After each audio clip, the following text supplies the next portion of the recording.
Hey everyone, it's Brooke here with the voice of the Leafs, Mr. Joe Bowen.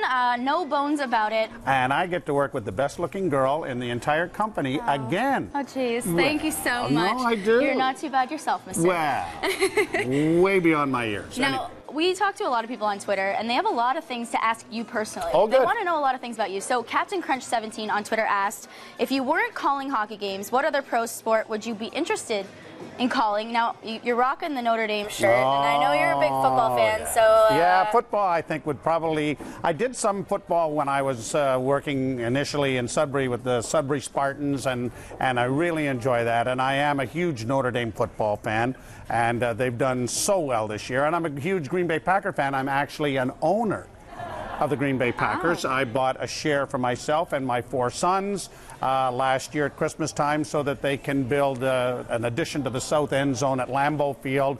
So when the referees were on strike and we had that horrible call against the Packers in Seattle, I, as an owner, sent in a nasty email to the head boys, and like that, the referees were back in place the next week. So I obviously carry a great deal of weight. I did not know that this power was bestowed upon you. Yeah, I don't really think it's an awful lot of power, but I've got 1 share, and there was only about 230,000 of us that actually sent in. So yeah, no big deal. Nothing. No. Yeah. Okay. The annual meeting's great. All right, so you're calling games. If you're going to do football, whatever, your saying is Holy Mackinac. Okay, that's what you're known for. Side of the net, coming in front, great shot, score! Holy Mackinac, he had some great hands in tight. We have AJ_McCabe. He says, what is your favorite catchphrase by another play-by-play guy out there? Oh, you know who I used to really love was Lloyd Pettit, who is an old name, who used to do the Chicago Blackhawks. And I used to listen on the headset or with a transistor radio when I was a kid.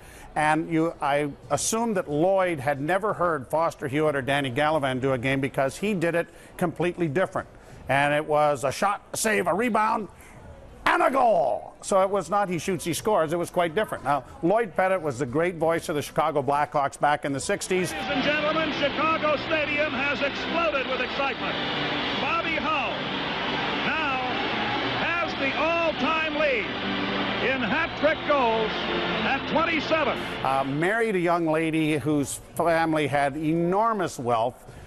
Should have taken my cue from that point. However, he ended up owning the Milwaukee Admirals and being an owner of a minor team, and did extremely well. But Lloyd Pettit was one of my favorites. All right, and quickly, let's wrap this up. But where did the Holy Mackinac thing come from? I know a lot of people out there don't really know the story behind it. So. My dad, who unfortunately passed away before I went to high school, I would sit on his lap and we'd be watching the Friday night fights, and I suppose instead of maybe cursing or something with a little boy sitting on his lap, when something exciting would happen, like Johnny Bauer making a great save, he'd blurt out, "Holy Mackinac, did you see that?"